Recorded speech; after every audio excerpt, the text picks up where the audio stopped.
This is for part 7, sound design, amplitude, and sound design, filter, and LFO. This is the part of electronic music where we actually start playing with the sounds themselves. It's a bit of a funny thing to insert right here, but I wanted you to understand that the sounds that you hear are not fixed in stone. They can be played with.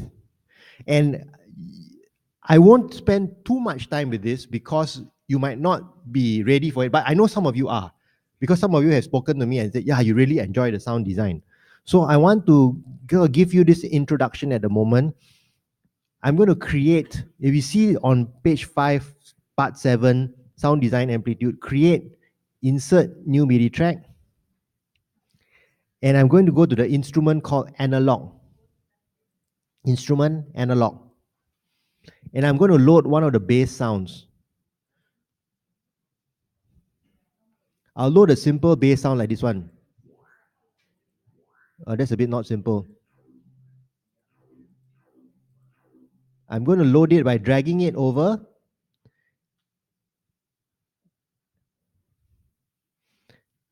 This is analog.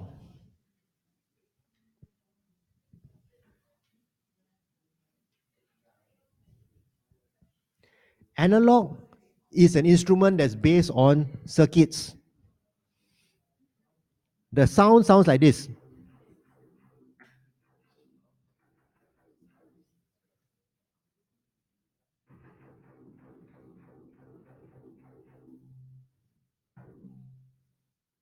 If you look at the top right corner, the volume control is there. Every instrument has a volume control, usually somewhere in the bottom right or top right. And I can drag this, I can make it louder.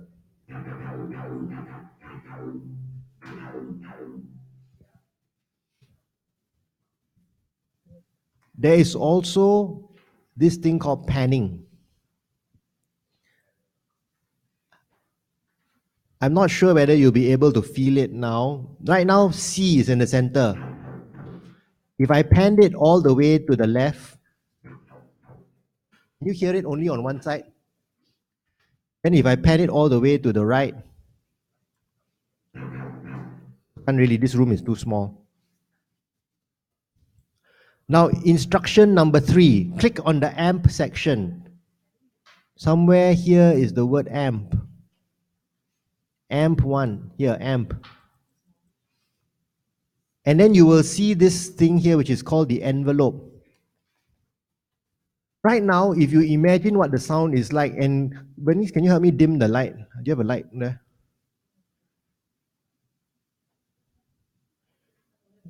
Dim. You will notice that this thing, the sound cuts off very quickly. The shape is very sharp because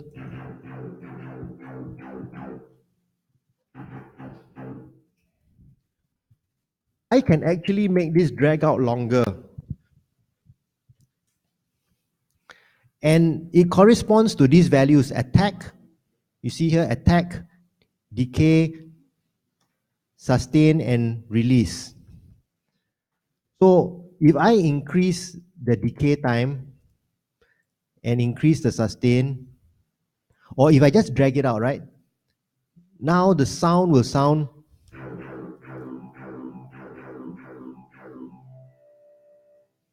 as compared to before, when it looked like this, it sounds like. Whereas now, it sounds like.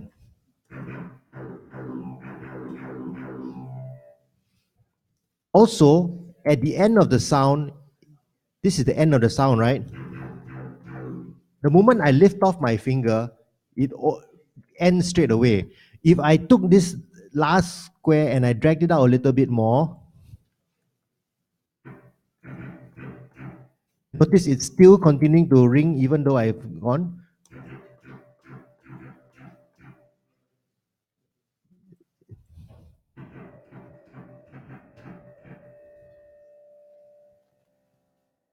Oops, too long. Oh, I do have 15 seconds release.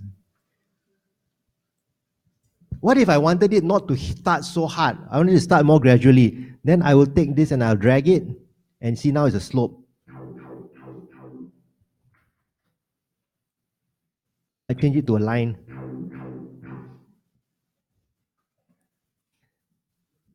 So by playing with this, you can actually change the nature of the sound. If you look at the diagram on your handout, it actually shows what the A, D, and S and R are. But the nice thing about having this on your screen is that you can actually modify the thing. Now, sometimes you wonder, wow, I'm actually hearing more than one waveform. AMP1 is one waveform. AMP2 is another waveform. See, AMP2. Two waveforms are being heard at the same time. So I should take both of them and I should make the beginning slope up. Then I have the sound.